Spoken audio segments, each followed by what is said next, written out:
なんか柄が変わったような感じもしますが、こんな色だったっけ？そしてもう一匹なんですが、流木の裏を寝床にしていて、めったに出てこないですね。今流木をひっくり返して追い出してしまったんですが、隠れちゃった。はい、どうもビバです。今回はこちらのテラリウム、これは2ヶ月ちょっと前に作った川の流れるテラリウムなんですが、植えた植物たちがかなり成長してしまって、いい加減メンテナンスしないと大変なことになりそう。というわけで今回はこのテラリウムの現状を紹介しつつ、中で成長しまくっている植物をカットして全体を整えていきたいと思います。なので今回の動画は基本的に喋らずに作業中心、そしてこの中で飼育しているヴァンパイアクラブ、現在どんな様子なのかも紹介できればなと思います。ただ一つ気になるポイント、姿が見えないんですよ。なんか隠れ家を押し分けて探すわけにもいかないので、普段はそっとしてるんですけど、とりあえず餌はちゃんと与えていてしっかりと食べてくれている。ただ姿が見えないヴァンパイアクラブ、こちらも作業中に発見できたら紹介できればなと思っています。それでは作業に入る前にこのテラリウム制作直後の状態を見てみましょう。ざっくりになるんですが、全体的にはこんな感じ。まだ植物は生い茂るというよりは植えたばっかりだなっていう感じがします。そしてこのテラリウムの手前側に植栽していた苔たちは最初はこんな状態。こちらもまだ植栽したばっかりだなっていうのがわかるような感じですね。そして現在の様子、まず左側に植えていた葉っぱの大きな植物、これが成長著しいです。ぶっちゃけ今この天板のガラス、ここにぶつかって曲がっちゃってる状態なので、このガラスを外すとビヨーンと出てくるかと思います。こちらのシダ植物もかなり成長がすごいです。そして根元側の方は若干枯れてる葉っぱもあるので、ここら辺は今回しっかり取り除きたいなと思っています。ここに見える赤い葉っぱ、めちゃめちゃ徒長して天井まで来ちゃってるんですよね。これも栄養が足りないのか、光を求めて伸びてるのか、かなり徒長しちゃっています。白いマーブル状のやつも赤いやつと同じ種類なんですが、こちらも若干徒長気味。そしてちょっと見づらいんですけど、右端にシダ植物が植えられています。これ何種類かが混ざってるとは思うんですが、一部枯れてる葉っぱとかもあるので、これは取り除いておきます。そしてここに当初なかったウツボカズラを植栽しました。これがですね、若干葉っぱ黄色みがかってはいるんですけど、新たに展開した葉っぱについてはこの補充器でしたっけ、ウツボの部分、これをしっかりとつけてくれてるので、環境的には適しているのかなと思います。以前鉢植えで育ててた時はこの補充器つけてくれなかったんですよね。これはこのテラリウムに植え直してよかったなと思っています。そしてこのテラリウムの手前側に植えている小坪苔と、後から追加した流木に活着させていたウィローモス、こちらは日々ミスティングシステムで水を浴びているので、とても順調に育っています。その後ろに植えているヒノキ苔、赤いものが増えてきてしまっています。確かこうなるともう戻らないっていう風に聞いたことがあります。一応この手前に川があって、その川沿いのヒノキ苔はすごく綺麗な緑を維持しています。ちょっと撮影中にも水分が飛んでしまうので、現状こんな感じで植物たちは伸び放題。そして水辺エリアについてなんですが、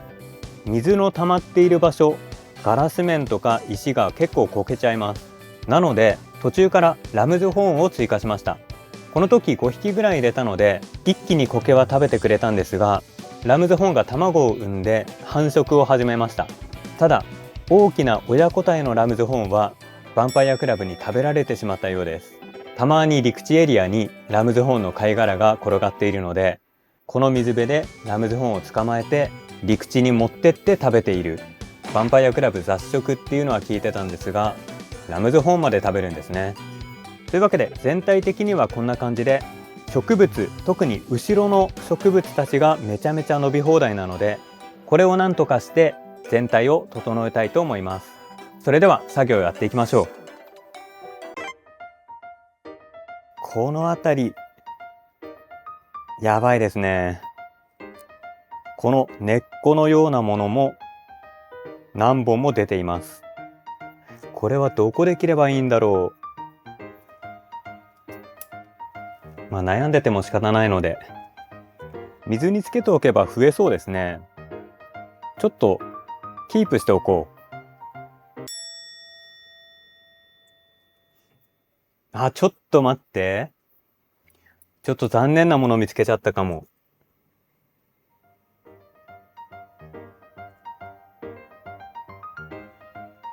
なんかカニの甲羅っぽいものが植物の根元に落ちていました。一匹死んでしまったのかもしれない。さあ、そしてこちら。いや、めちゃ立派ですね、これ。これも綺麗にカットしたら増やせそうではある。でもこれってどうなるんだろう。このまま植えれば増えるのかな。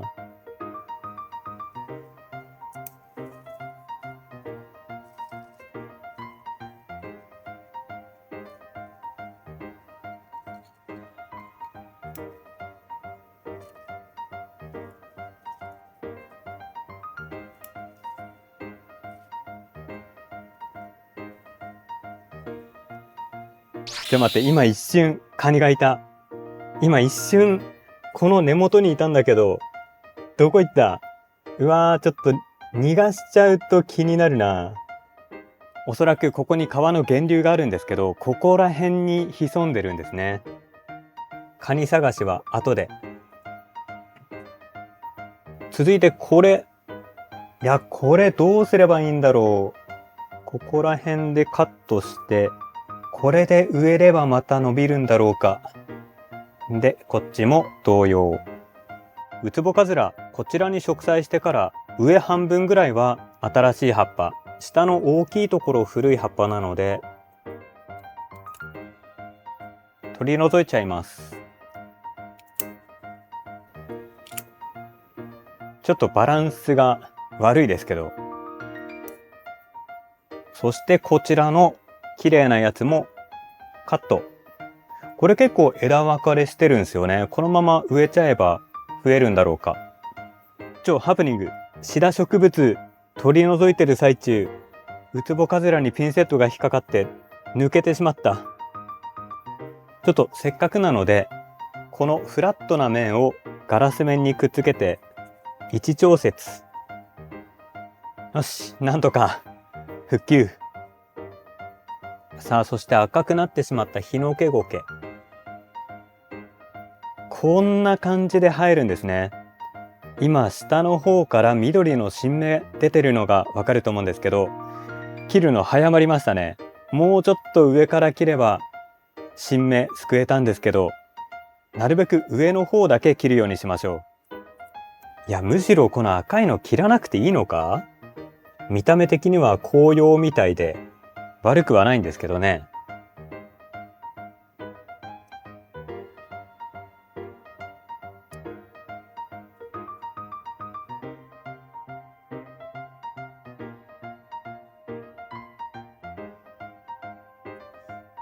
そして手がかぶるので全然ピントが合わない。ちょっと見苦しくて申し訳ないですが。そしてコツボゴケなんですが、なんと川の下流を覆い尽くすぐらいに伸びちゃってるので、まずこの下流をせき止めてるコツボゴケたちをなんとかしたい。わあ、すごいな。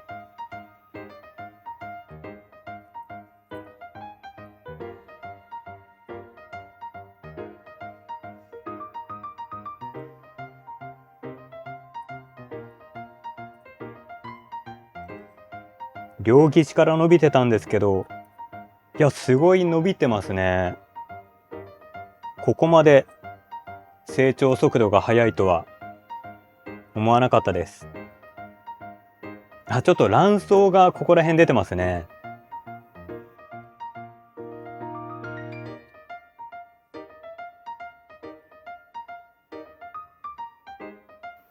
これコツボゴケのマット状のところと、ここにモスが増え始めてます。なかなか芸術点が高い。